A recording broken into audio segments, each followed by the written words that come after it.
நீங்க சொன்ன மாதிரி ரசிகர்களோட அந்த கைத்தட்டல் தான் ஒரு கலைஞருக்கு மிகப்பெரிய விருது. கண்டிப்பா ஹாரிஸ் சார் எப்ப ஆஸ்கர் விருதாங்க எதிர்பார்க்கலாம்?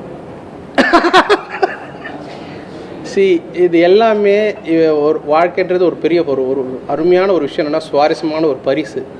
அந்த நிகழ்வு வந்து நடக்கும்போது, அது தெரியாமல் நடக்கும்போது ரொம்ப நல்லாயிருக்கும்.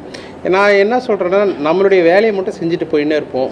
பலன் அதை தான் அப்பப்போ கிடக்குது, அதே போல் கிடச்சிக்கிட்டே இருக்குது. And it's a long way to கோ.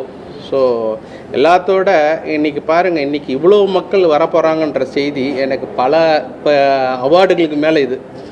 ஏன்னா லைவாக நான் அந்த அவார்டுகளை பார்க்குறேன். ஸோ எனக்கு இது ரொம்ப சந்தோஷமான இருக்குது. ரசிகர்களை பார்க்கும்போது நீங்களும் வருவீங்களா நாளைக்கு? கண்டிப்பாக வாங்க, நானே உங்களுக்கு அழைப்புதல் கொடுக்குறேன்.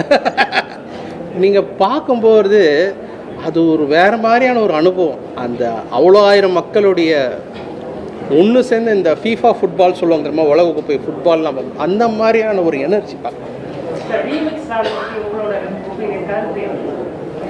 ரீமிக்ஸ் சாங்ஸ்லாம் இன்னும் வருதா எனக்கு தெரியலையே, வந்துட்டுருக்கா? ஓ, அது கவர்ஸ்ன்னு சொல்லுவாங்க.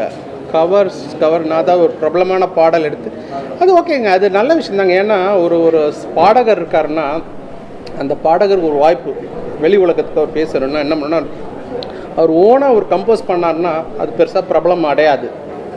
அதுக்கு ஏற்கனவே ரொம்ப பாப்புலராக இருக்கிற பாடலை அவங்க குரலை பாடி அவங்க அப்லோட் பண்ணாங்கன்னா அதை நிறைய பேர் பார்ப்பாங்க.